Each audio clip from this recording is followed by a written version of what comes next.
on 947. We're about to get on to business. The business. The business of Springbok rugby. Yes. Anele and the club. On 947. 947. Her name is Annelee Murray. She's the first lady of Springbok rugby, and she's the one person in the world who only looks forward to the final whistle. Just a like, is that your favorite sound in the world, Annelee? That's the best sound, Anele. Whether we win or lose, eh? Yeah, I think so. You know, obviously much better when we win. Yeah. And how did you handle the losses? I know with the wins, you know, it's easy. You guys go, you celebrate. But how did you handle the losses personally when you have to go back to your room? You're like, Yeah, I think it's, you have to process the losses because, the player can maybe sulk for an hour or two or a day, but as a management team, you have to, and the operations team, you have to get on to everything. You have to go back to the hotel, pay the bills, make sure everything's done. You're going to a new place or a new country the next day. So you have to, you don't really have time to process that. Okay, so I understand that, the glorified title that you hold is the First Lady of Springbok Rugby. But actually, what's your title? Are you like the Springbok PA? Yeah, exactly. Yeah. The title was the PR manager, and it's part of a bigger operations team. So there's a logistics manager, there's a media manager, there's a head of operations. And we would all sort of work in tandem together and, and assist each other where we could. So you are the mom of the Springboks. Yeah. That's what it boils down to. You are the mom of these big boys that run around on the field. Well, yes, Yvonne, I didn't really like that sort of title when I first got there. And then I started doing the visas and I saw that actually the players' mothers were actually my age. And I thought, okay, I can embrace this now. So would you say it's easier to manage your own children, or would you say that this, because I could imagine that a bunch of, let's call it boys together, can be quite difficult. Yeah, I think. No, look, you have to pull them in tow a little bit, but in a Springbok environment, it's very, very structured. Yeah. So you have to have structure when there's so many people working, and it's a professional environment. The NDA. Do you sign a new one every week? Do you sign a new one every month? I need to know how ironclad is this NDA, because things happen and things go down, and as much as in your book there are very intimate moments that you share, and this is why people have to get this book. There are very intimate moments that you share there. I'm like, oh, I can't believe she's telling us this, but I'm pretty sure there's other stuff where you're like, does someone have to take to my grave? Yeah, no, there definitely is that, but as in anything, in any environment there's that. So the NDA, how iron-tight is it? No, there's no NDA. Really? Wow. Living on the edge, these Springboks. Right? Because that means that your main the main thing that you're selling then, Annelee, is trust. They trust that you're not going to say anything. 100%. I think that's part of any team, that there is this huge trust and respect. And who is the most unlikely person? Because you don't mention this in the book. Who's the most unlikely person that called you to ask for Springbok tickets? Were you like, "Hi, man, but you're Patrice Motsepe. Why are you asking me this? Surely you're gonna get airlifted into the stadium." Exactly. No, well, it's sometimes it's. As in anything, it's difficult to get tickets. It's not that they don't want to pay for the tickets; it's just difficult to get tickets. So that was always a challenge, to be able to have access to the tickets. And as a team, you do have access, but not everyone else does. So you're not going to tell me? I'm not going to tell you. So it was Patrice Motsepe then. Well, there was this one person. He actually was the One Direction drummer, Josh Devine, who he's in the book. We actually met him at an airport in Gatwick. He came over and asked Brian Abana if he could have his signature, and we thought, Brian says yes, of course. Being the nice man that Brian is, we didn't know who this person is, and he said, can I tag you? Yeah. It was early days. It was in 2010, and afterwards Brian went, "Oh my goodness, yes, Josh Devine, the One Direction drummer," and and we quickly followed him, and we sort of became friends over the years. He had my number, and his his mother's South African, but he was born in England. Oh wow! So he has that connection, and we over the years, and he always asked me, for access to buy tickets. Okay, and that's what I love as well in the book, is that you highlight a lot of people who are our enemies, if you're gonna put that in inverted commas, like we shouldn't get along with, with those people. Like, your relationship with George Gregan, right? Yes. I mean, the rivalry between South Africa and Australia was at an all-time high when George Gregan was playing scrummy, right? Exactly. And he just loved you. He loved you. Forget the Springboks. He loved you. Yeah, no, he's a great guy. And just before the Rugby World Cup final 2019, I'd just taken my seat, and we were sort of behind where the coaches, where Rassie and them were sitting, and to the right was this crew. I can't remember which crew he was working for. And he came over, he saw me, and he like jumped over, and he came and he hugged me, and he said, "You guys have got this." Oh, wow. Wow. Now that happens a lot. Please tell us of the other people who would tell you, "Don't worry, you're gonna win today," or they'd be honest and say, "This is not the one." Yeah, no, I think the other one that told us we were going to got this in 2019 was Jake White, which was also, and Jake is such a rugby brain, and when Jake says you got it, then I'm sort of feeling good. That's good. You compare Jake White and Rassie Rasmus to each other a lot, and I mean the fact that 2007 we won, and Jake was there, and then 2019 won, and Rassie was there. Outside of their rugby minds and their rugby personality, what other comparisons are people not aware that those, you're like, what, these two are the same? Like they both like butter chicken curry. Well, I don't know if they're friends out of rugby, really? but I'm sure that they like each other. But they're just very both very smart men, and I think the rugby comparison is the best actually. Yeah. Okay, so let's talk about you speak about at the 2019 Rugby World Cup, and in the first 10 minutes, like there's an injury and you have to go into the change room to comfort one of our players who's obviously out of the Rugby World Cup, and he's crying, he doesn't want to take his jersey off because he says, "Please don't take my jersey off." And you say, "But the physio has to examine your shoulder, you have to take the jersey." He's like, "No, please don't." Forget our player. There's an English player there as well who doesn't have the support that you're giving our player. Yes. Right? Did you find that you found yourself in what would look like a compromising position for you to go and comfort an English player who's currently our enemy? Did you find that happened a lot in your career? Yeah, I think it did sometimes. Look, Kyle Sinclair was injured like in the first 2 minutes, and he went down to and it was just quite a poignant moment when I was there with Luet, and he was sitting there. I think that someone from England had obviously been down with him before that, but he'd been there for quite a while before Luet had been there, and he was just sitting there, and he was concussed, so he actually didn't really know what was going on. But it was just quite a moment, like seeing these two, both their World Cup dreams are over, and he asked me, "What's the score?" And the score was right on the the TV right in front of him, but he didn't even register what the score was. And I said, "No, South Africa's winning." And he went, "Oh, wow." I wonder if he knows to this day that we won. Like if he's still like blanked it out. He's still got a concussion. Rugby superstitions. You say there are certain players who, if you won on a certain day and they were sitting in a certain place on the bus, they want to sit at that same chair forever, right? What else? What other superstitions have you seen in 20 years of running the Springboks? There was so much funny, so much funny superstitions.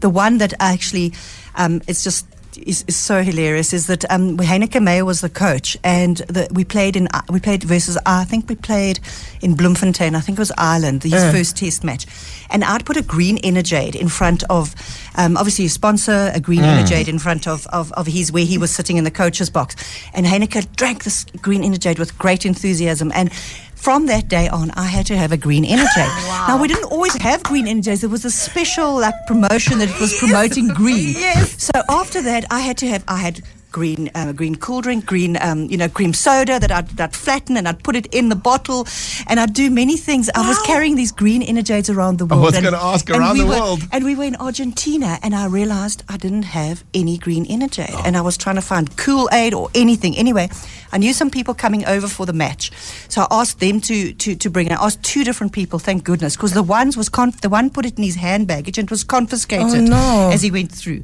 and the other one got it to me as the match was starting. I ran upstairs, put it in front of Heineke, and thank goodness we won by 2 points. Well, obviously the superstition works then, doesn't it? Listen, 08400000947. Please send us all the questions that you have for Annelee Murray, all the comments, the fact that you love her. And speaking of voice notes, we have a few from people that you've worked with across the 2 decades of Springbok rugby. And I don't know if they're going to say their names, but I'm pretty sure you'll be able to identify their voices. How's it, Annelee? Smitty here. Just wanted to say well done. The book is such a great gift to everyone about your 20 almost years with the Springbok team. All those men, all those egos, and you were in control all the time. So that's why it's easy to pick your position, fly half. You'd be orchestrating everything, making sure that all the pieces go in the right places and everyone goes to the right area, organizing everyone's admin, making sure they don't stuff up, and always being there whenever anyone needed. You're a big part of my life, my family's life, and every single Springbok that played in your time over 20 years. So well done. Super proud of you and love you lots. That's John Smith. Yes. That's amazing. Thank He you. absolutely loves you. Another thing, we ask everybody who's going to send voice notes, we ask them, if you were a rugby player, what position would you be playing? So that's why he gives you fly half. The general. I was the general. There you go. Next voice note. Hey Annelee, it's Beast here. I just want to congratulate you on the launch of your book. It's super exciting to hear your story. I think your story is really amazing and can inspire so many women in sport out there. Thank you for being a beacon of light and just being such an inspirational figure to all of us. You are our mom. And I think if you had to play in rugby, you'll probably be a center because you're quite smart and quick with your words. You'll be quick with your feet as well, I suppose. So, I think you would be a center.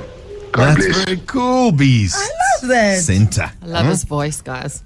I just love I Beast in know. I general. love Beast In general. So nice. Listen, when we come back, I don't know if many people know this, but the English team was late for the World Cup Really? in 2019. Yeah, these are the things you'll learn when you read this book, my friends. Okay. Yeah, when we come back, we're going to discuss that and one or two more things that I feel Annelee might have had to ask somebody permission before she writes about it in the book. We'll be back. Another big interview. On Anele and the Club. Only on 947. We are with Annelee Murray, the First Lady of Springbok Rugby. She's written a book and we're talking about said book. Now, here's the thing about rugby is that it's like COVID. Everyone thinks that they know. Yes. Everyone is an expert. Everyone's got an opinion. Everyone's got an opinion. Did you get stopped in random places, Annelee, where people are like, you know what the Springboks need to do? Let me tell you now what the problem is with the team. I did often, but Anele, you've read it. The first time I actually ever offered an opinion was 20 years ago when I thought Harry Viljoen shouldn't have dropped Andre Vos. And that was from my sort of perspective, the PR point of view, terrible. Before the test, he was dropped, and I loved Vos, and I was so upset, and I offered my opinion, and Harry told me quickly that I am not the coach, and I must never talk about coaching decisions. Is that the last time you did that? Did you do it again? I didn't do it again. So, okay, now's your chance to do it. So tell us which decision stands out that a coach made somewhere along the line and you were like, that's rubbish. No. You're Like, not going to put me on that Just spot. one. Just one, man. Come on, just give us one. No. I'm not going to do that. But, I'm like you. Like I'm an armchair critic now, and it's so lacquered now that I can do it. But I'm not going to do it on air. Okay, what you can do is tell us about the story where England was late for the Rugby World Cup. Yeah. The final, guys, of all things. It was, and our head of operations, Charles Wessels, he's just parat and like very, very together and stickler for time. And he would always say, we'd rather be there like 15 minutes early, and just sort of relax. So we were actually staying in the center of Tokyo for the quarterfinal and the semi-final. Yeah. And World Cups, it works differently. It's how you draw, and then long before you have to say that if you're in the final, that this is your first choice hotel, second choice, third choice. So it worked out that we were in the hotel, the Kio Plaza, for the quarters and the semis, and England were actually at Tokyo Bay. And then when we got into the final and England got into the final, we swapped. We went to Tokyo Bay because we wanted to be out of the city, and England went into the Kio Plaza. So we actually just swapped. It was bizarre, Anyway, and we had been to the stadium the week before, so we knew the timing. We'd also played the All Blacks there in the first game, so we knew the timings. In Japan, you're not allowed to have a police escort, no matter who you are. Right. And around the world, otherwise you have a police escort, and they can exactly say, they open robots, they do everything. Yeah. So England just got it horribly wrong, and it's just so bizarre because they are such a together team as well.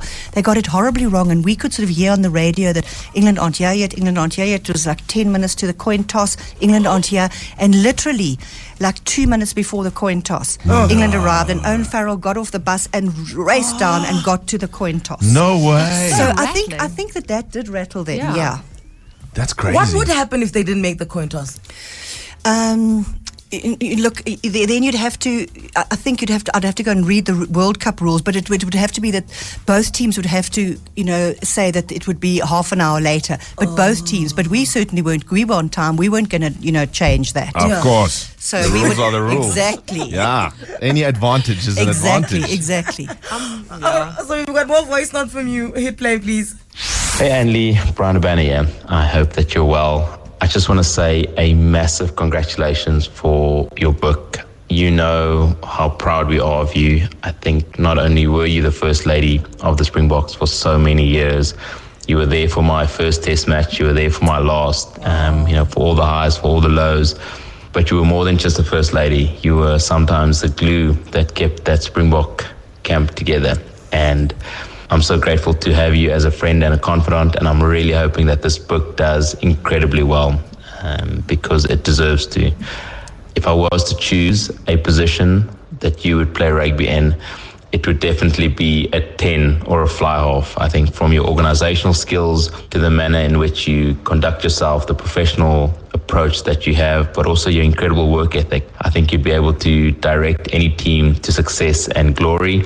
Wishing you lots of love and lots of success for this book. Go well. Bye. Oh, thanks, Brian. I think everyone in the world wants to be adored by the Springboks the way they adore you. Hey? Wow. Well, it's very clear that I'm obviously number 10. I didn't think I would be. I was not fast enough.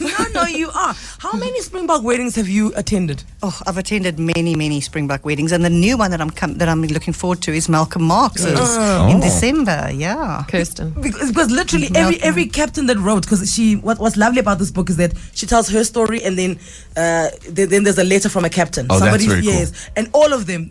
At my wedding, you were at my wedding. It was an expensive exercise, Anele. You should have just worn the same dress over and over and see how long it takes them before they find out.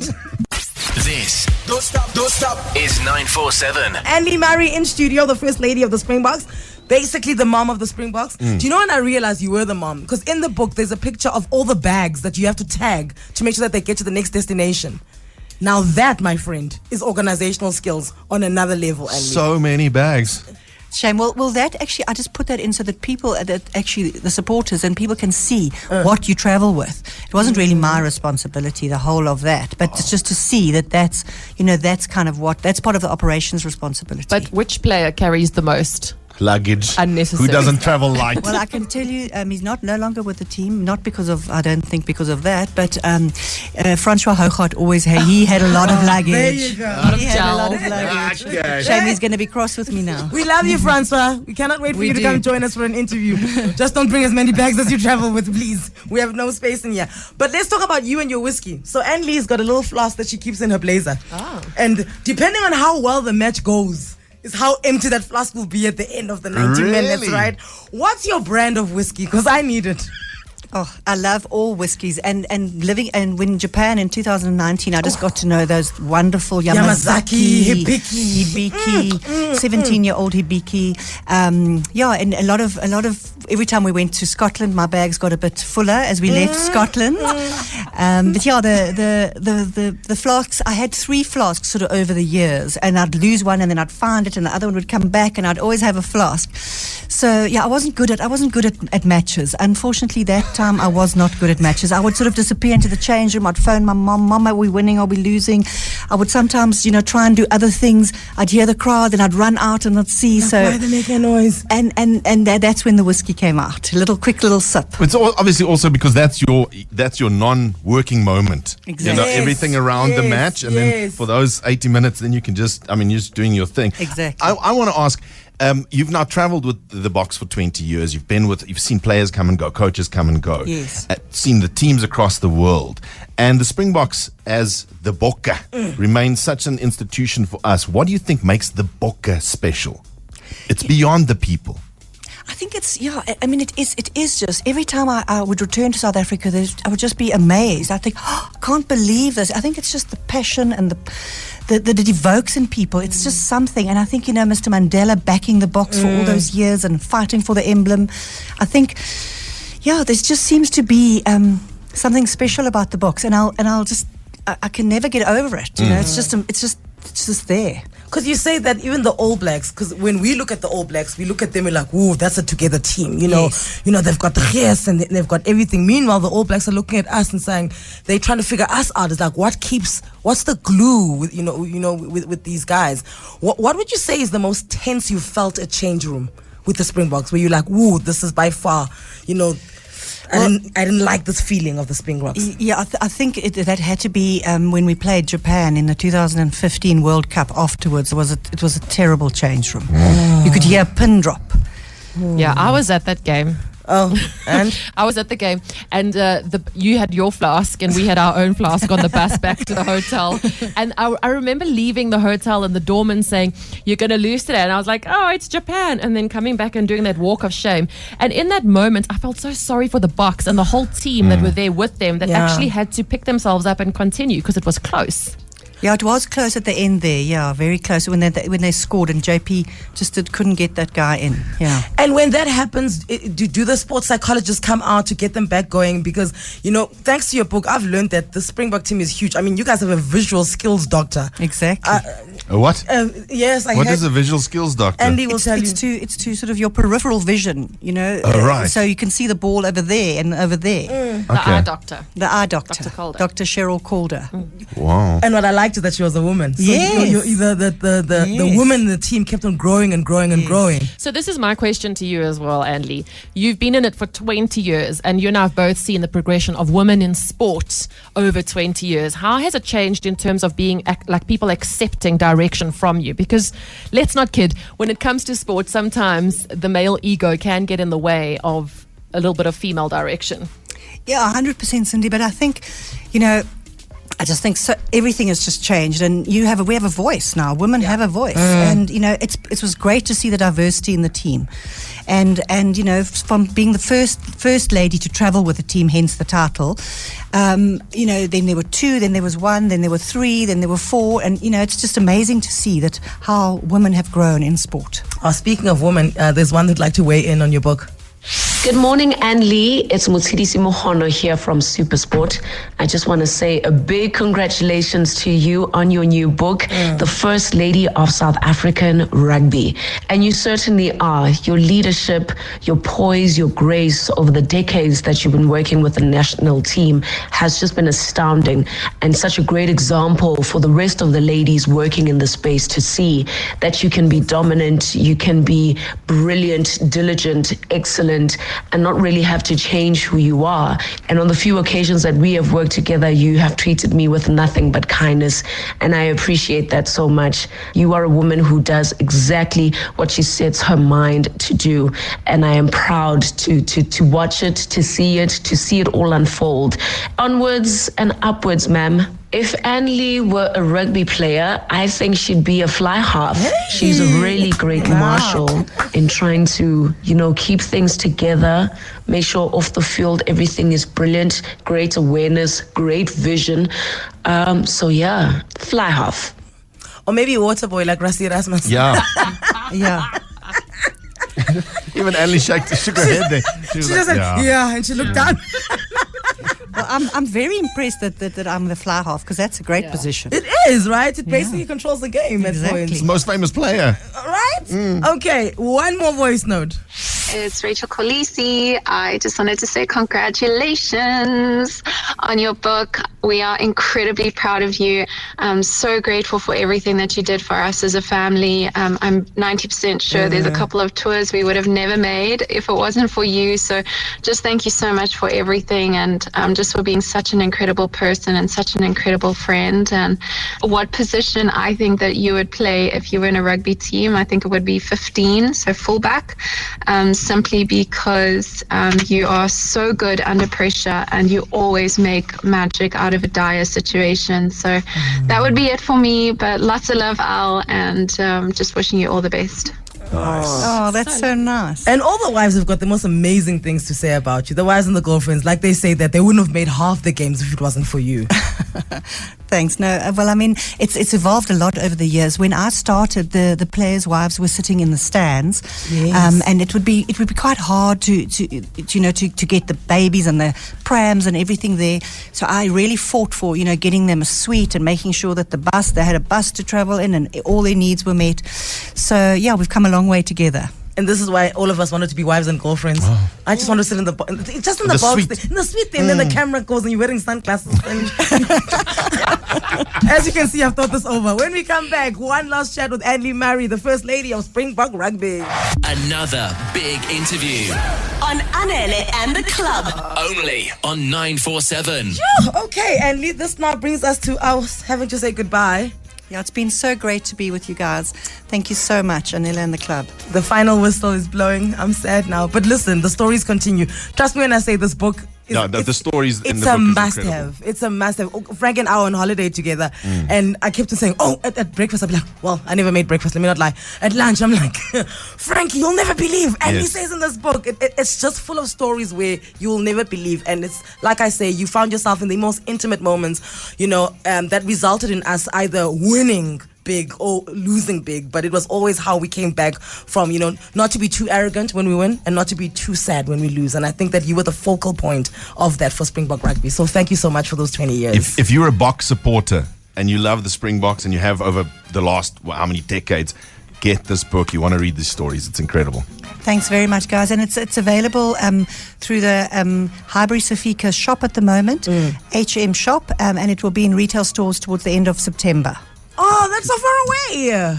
Creating demand, Anele. Okay, there you go. Put it right now on your Christmas wish, because clearly that's when you're going to get it. But it's fine. The book is by Anele. We must say thank you to Mark, though. Just quickly to Mark. 100%. Mark Johan told the story exactly how I wanted it. We worked well together. He was my first media manager when I started with the Springboks. Yeah. And, we have a good understanding, and he told the story exactly how I wanted it. Oh, we love it like that. Thank you so much, Anele, the First Lady of Springbok Rugby. It takes a big personality to keep a city this big smiling. Anele and the Club on 947.